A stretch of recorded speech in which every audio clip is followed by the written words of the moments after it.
Well, welcome students. Today we are going to discuss about a new topic which is called linear convolution using circular convolution, and we also discuss how to perform linear convolution with the help of discrete Fourier transform.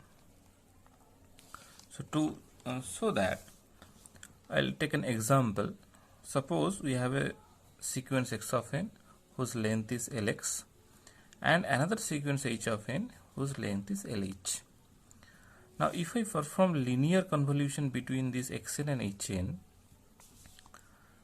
we will have y of n, which is basically x of n linearly convolved with h of n, and the length of this output sequence y of n can be calculated by this formula. Ly, denoted as the length of y, is equal to Lx, which is the length of x, and Lh, which is the length of h, minus 1. So this is the formula we all know that in linear convolution we will use. Now in case of circular convolution, we know that to calculate the output length of a convolution is basically determined by maximum of Lx and Lh. Maximum of Lx and Lh means if Lx is 4 and Lx is 3, then the maximum will be 4, so the length of the output will be 4. So this is the concept of calculating the output in a circular convolution. Now if I took a particular example where x of n is equal to 1, 3, 2, 4, so Lx is equal to 4, and h of n is 1, 3, that means the length of h is 2. So Lx equal to 4 and Lh equal to 2. So according to the linear convolution, the output length will be 5. 4 plus 2 minus 1. It is very easy. So now our aim, we want to perform linear convolution with the help of circular convolution. As we know, in case of circular convolution, the two sequence, that means here x of n and h of n, both should be same length sequence, and the output length will also same with the input. So if we want to perform linear convolution and we know that the output length will be 5, then according to circular convolution, the length of the input should be 5. That means x of n should be 5 and h of n should be 5.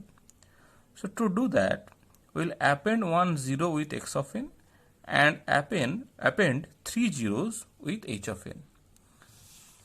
So this step, we appended 1 0 with x of n, make it 5, and h of n, we append 3 zeros with h of n and make it 5. So this is the process by which we make x of n and h of n both are equal, which is equal to 5, and if I perform circular convolution between these two sequence, the output length sequence of the output will be 5. Now in general we can say that I have to append 1 0. Now in general we can append Lh minus 1 number of zeros with that, and from here we can say that we can append Lx minus 1 number of zeros with this. How will get this? Now we know that output length Ly is 5 and Lx is 4. Now if I do that, if I replace the formula of Ly, which is nothing but this, here we will get Lh minus 1. So Lh minus 1 here, Lh is what? Lh is 2. So 2 minus 1, I will get 1. So 1 0 is appended here. So this is the general formula, that Lh minus 1 number of zeros can be appended. Or you can directly use this also, Ly minus Lx number of zeros can be appended. Now in case of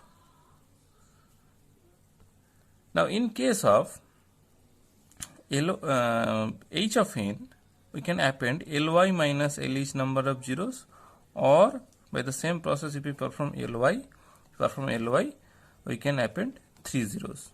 That means Lx minus 1, that is 3 zeros. So by doing that, we make it both are 5 length sequence. Now y of n is this, and we can perform, if we perform circular convolution between these two, x of n and h of n, we can have the result of linear convolution. How will get that? See, this is the matrix method of calculation of circular convolution. We perform a circulant matrix here. So we'll write down x of n 1, 3, 2, 4, 0 and rotate it and perform this prepare this circulant matrix, and this is the h, and if we do matrix multiplication, we will get the result of the circular convolution. Now if I do the linear convolution by tabular method, I will get this result 1, 6, 11, 10 and 12, which is the result of linear convolution. Now the result of linear convolution is just equal to the result of the circular convolution.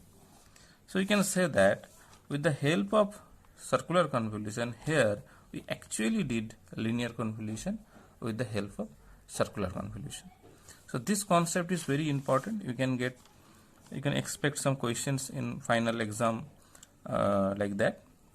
In the next class, we will explain some new kind of linear convolution, and that is called section convolution.